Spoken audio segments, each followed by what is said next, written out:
So I had to like tell the band that I really wanted them to play that song today, that the title I picked for my talk, The Power of Love, it was a slow pitch softball. It's like, please do this song because it matters. So thank you for being here today. We know you have lots of choices on where you come hang out on a Sunday morning, and we're delighted you chose to hang out here. Today we start a new month with a new congregational song and a new topic. Love is the impelling force. If you haven't been around science of mind for a while, you might be curious what on earth an impelling force is, and how the most marvelous of experiences, love, could be that. Or you may already know it as a divine being in human form, that your actions are already motivated or impelled by love. From the crossword puzzle dictionary, remember that when we had papers and paper? Here are the synonyms for impelling force: clout, drive, power, thrust, impetus, impulse, momentum, incentive, compulsion, enticement, propulsion, motive power. What do we take from that, from all those words? An impelling force creates movement in something else. So if love is our impelling force, then it moves us in a particular direction. Back in the day when I was working on large engineering installations, I was always fascinated by the big engines and the big motors. They were the source of the beginning of the process. They created the first action or the first movement in every engineering process. There's always something that moves first. Generally, they converted fuel to movement, and they were called the prime movers because they moved first. Greek philosopher Aristotle sometimes called God the prime mover or the first mover, that source of all movement, that which had not been moved or acted upon by any other agent. So that first thing. So think about it. Is love really the prime mover or the impelling force? Think about your own life, your own experience. Have you ever done something that didn't seem like it was motivated by love? And check and notice and see if, even if it wasn't a thing that seemed loving, if it was still motivated by love. Certainly, we've all had experiences when it didn't seem like the other individual or the other individuals were motivated by love. We've had those experiences. But what if they too were motivated by love? It's just a different interpretation, a mismatch of understandings about what love is, or a mismatch in expectation, a mismatch in experience. Or maybe, like Dr. Carmen said when she was with us last July, maybe somebody just got bad instructions and took them to heart and believed them to be the capital T truth and then acted like that. So now I want to shift my focus a little to today's talk title, The Power of Love. And how can we see or recognize love as the power in our lives? We get to work on our definitions, don't we? Power is one of those words that has a bad reputation. In physics, power is nothing more than the ability to do work. The word power comes from Latin. I'm not going to try to say it, but it means to be able to. In common usage and modern usage, it has taken on a different meaning and is more often used to speak about controlling, usually other people, rather than simply the ability to do work. And all of us have personally experienced this power as control over another. and likely from both sides of that issue. And you've seen it in your kids or your grandkids, or maybe you remember in yourself that developmental stage when, as a young child, probably two, who first learns about their own autonomy and are starting to create a separate sense of selves. What's the word? No. Resisting the power of, or the control of, or the control by another. And then the battle of wills begins, and it never really ends. This doesn't in any way diminish the desire of the parent to keep the child safe, to let them know they are loved and that they can't run out in traffic or they can't eat the dog's food or worse. In one of Louise Hay's lesser known books, The Power is Within You, she wrote, "Who are you? What did you come here to learn? What did you come here to teach? We all have a unique purpose. We are more than our personalities, our problems, our fears, and our illnesses. We are far more than our bodies. We are all connected with everyone on the planet and with all of life. We are all spirit, light, energy, vibration, and love. And we all have the power to live our lives with purpose and meaning." I don't know if you knew it, but she was a religious science minister. And she learned from the CSL that's in New York City. And she was part of that congregation for a bunch of years. Anyway, just an interesting aside. We all have the power to choose to live as love. It's an interesting conundrum because it doesn't mean agreeing with everybody and making nice and doing what they want to do or even what they say. Sometimes it means saying no. Sometimes it means saying yes. We get to decide every single moment. I was listening to an audiobook yesterday by Lisa Crone called Wired for Story, about the neurobiology of how we perceive our lives and the stories that we hear and tell. She said that neurobiologists say that our brains are lazy and will avoid the effort of thinking or work, if at all possible. As a result, we want things to be simple and to stay unchanged and unchanging, if at all possible. So we don't have to pay attention. We don't have to think about that. There is truth to that story, and it's not the whole story, because there's another aspect of our psyche, our neurobiology, that desires change.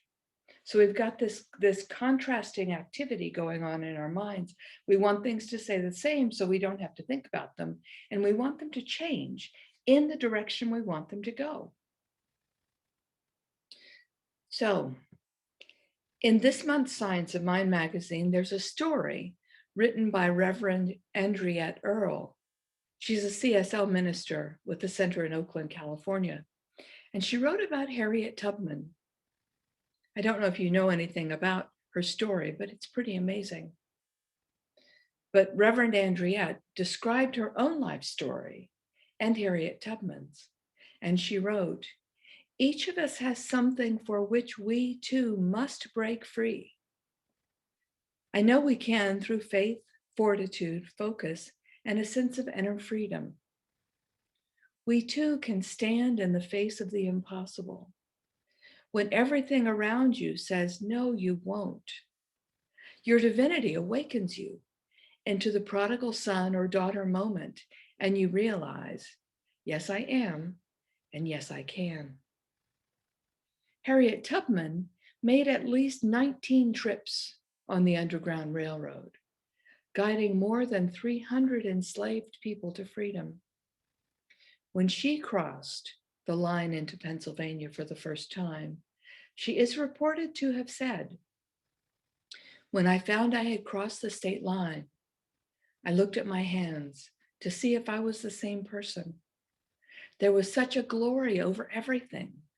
The sun came like gold through the trees, over the hills, and I felt like I was in heaven. Reverend Andriette continued, I marvel and I can hardly imagine what it would have taken to behave like Harriet, to reach a free state, to claim your own freedom, and then be willing to risk your life again and again to help other people. I try to imagine how she nurtured a love so deep that it wasn't enough for her to be free until everyone was free. So it's quite an object lesson for us, right? We get to pay attention to the change that we desire and the love that motivates that change. So last year, Neil Donald Walsh released a new book. It's called The God Solution. The subtitle of this book is The Power of Pure Love. One of the CSL ministers at the Palm Desert Center said he was available for video interviews on his new book. Our CSLT board talked about it and decided to see if he'd be able to speak on a Sunday. No, he doesn't do Sundays, but he's willing to do an interview on his book. Essentially, another interview on his book. Essentially, his new book is a thought experiment. Neil's wife, Em, asked him a question, a series of questions. What if each of us could create our own religion? What would it look like? And what would it look like if everyone else followed our religion? Her questions got him thinking. Since 80% of all people believe in some form of divinity, some form of energy, some form of divine being, some form of something bigger than us, what if those 80% of all people agreed to live by his version of religion, his version of spirituality, or his version of God? The challenge, of course, is everybody's version of God isn't the same. In fact, our own versions or definitions of God rule our lives. They allow us to change or they keep us the same. And we know this from our own experience. In this teaching, in our teaching, in this philosophy, science of mind, that's expected as part of the package. I have 3 little snippets from our Declaration of Principles that I want to read and then talk about a minute. The first one, we believe in the individualization of the spirit in us and that all people are individualizations of the one spirit. I translate this as everyone is already a divine spark or emanation of God as themselves already. We don't have to do anything or change anything to become that. We already are. The second one, we believe in the eternality, immortality, and continuity of the individual soul forever and ever expanding. This one's actually kind of a big deal because it's so easy to get confused and think that life on earth is all there is. And we want to see the whole mental cause and the whole physical effect thing play out in front of our eyes right now. Thank you very much. We want to see it happen now. That's not guaranteed. When we remember we are already one in the divine, forever and ever expanding, it means we can choose to adjust our perspective or our focus on what is ours to do and not worry so much about how it will be received or returned to us or replayed by anybody else. And we have all eternity to keep exploring this idea. The third principle I want to point out, this is also important.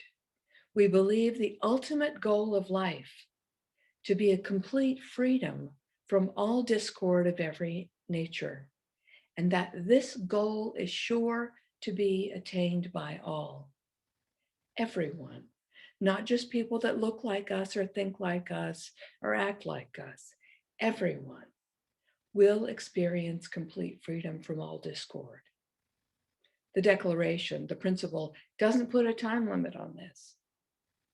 When it will happen, that it will happen, tomorrow or even in our lifetime. But it is a truth that this goal will be attained by everyone. And it is sure to happen. So let's go back to Neil's premise. Here's what he wrote. Remember, it's a thought experiment.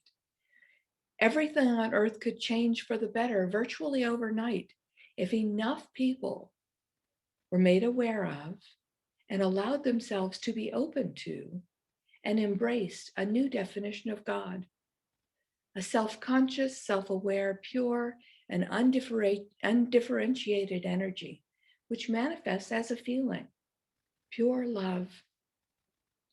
Every human being is a spiritual and physical essence of pure love.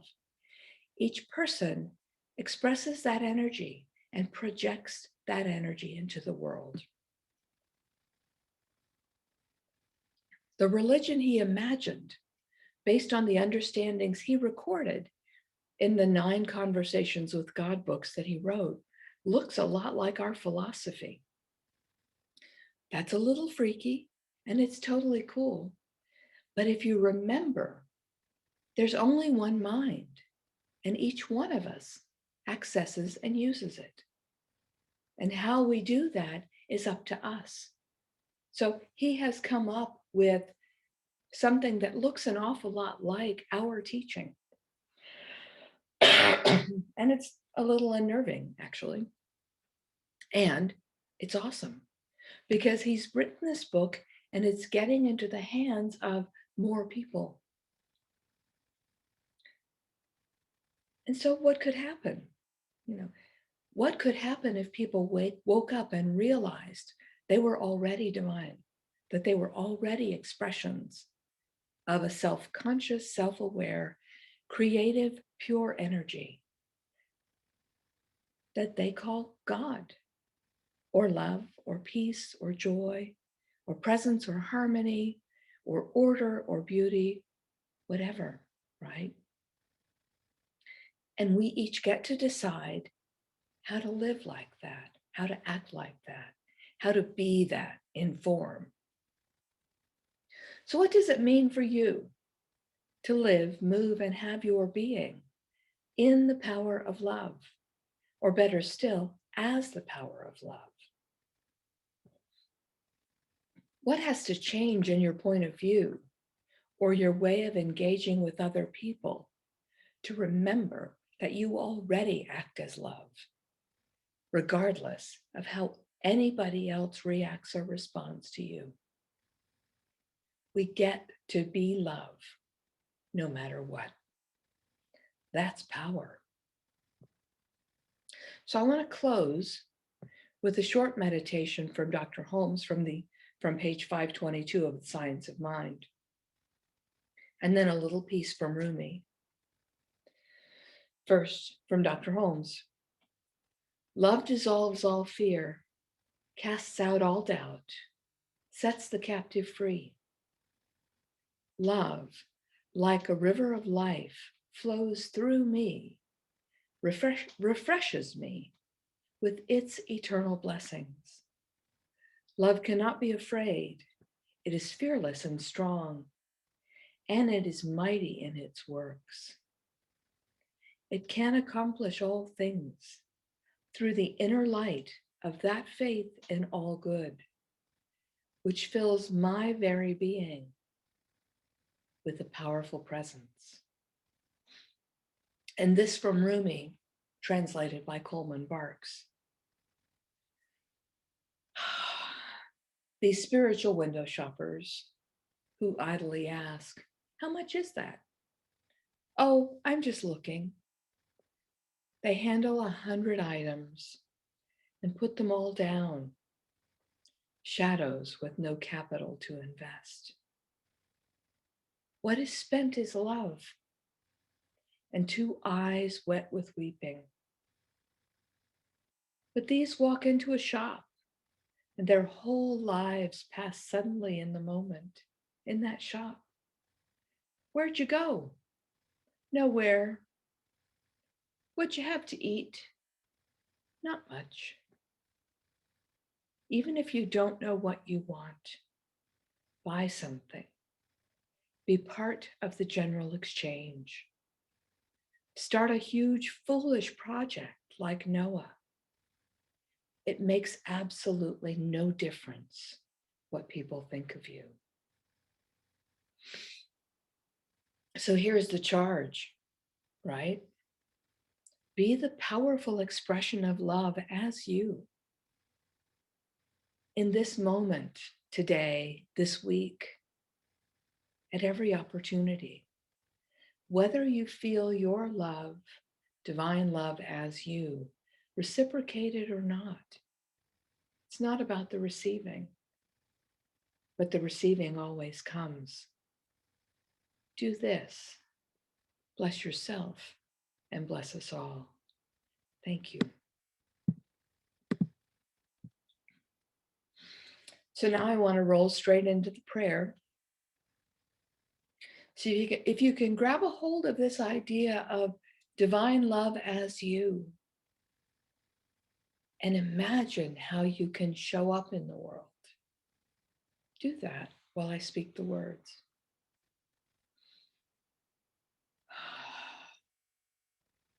I know the infinite radiance lives at the core of my being.